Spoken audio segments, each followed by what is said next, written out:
Anyong mga kachinggo, tara samahan niyo ako magluto ng baby back Ito ribs. nga pala yung nabili namin dun sa Pampangas Best Outlet Nung Store. umaga nga ay pinakuluan ko lang 'to kasi templado naman daw ito at nagmamadali nga si daddy at babaunin niya nga 'to do'n sa work niya. Nakakatuwa nga kasi ang lalaki ng hiwa nito. Kaya naman isang hiwa lang yung binaon ni daddy. Dahil nga malalaki ang hiwa nito mga mare ko, niluto ko naman yung 2 piraso nung kinagabihan. Eto na nga yung natirang 2 karne, kaya naman ilalagay ko dito at pagsasama-samahin nga lang natin yung mga ingredients. Ilagay ko na nga yung sibuyas at bawang. Sinunod ko naman ilagay yung coke nga, konti lang. At pagkatapos yan, nilalagyan din natin yan ng tubig. Pagkatapos nilagyan ko nga ng maraming paminta para mas masarap nga. At nilagyan ko rin ng kaunting ketchup. Nilagyan ko na rin ng oyster sauce kasi mas masarap talaga pag may oyster sauce. Sunod naman, syempre ang laurel, pangpabango at pangpalasa rin to. Pinagsama-sama ko lang dyan hanggang sa kumulo nga. At wag na wag nyo palang kakalimutan lagyan ng kalamansi kasi napakasarap talaga pag merong kalamansi.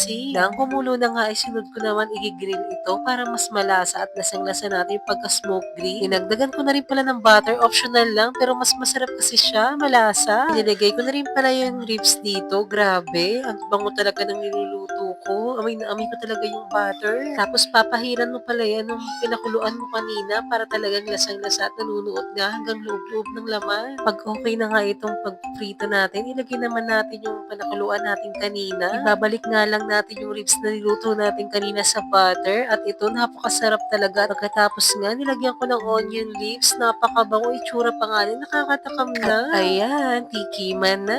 Grabe, sarap na sarap talaga ako sa niluto ko diyan kasi nagsasama nga yung asim, tamis at yung alat-alat nga niya. Gayahin nyo itong mga mare, sobrang sarap. Ako na nagsasabi sa inyo, kailangan nyo itong matikman. Pati nga yung panganay ko na sobrang selan sa ulam, ay talaga namang nasarapan siya at nag-enjoy siya sa luto ko. Sauce pa nga lang nito mga mare ay ulam na, kaya must try talaga.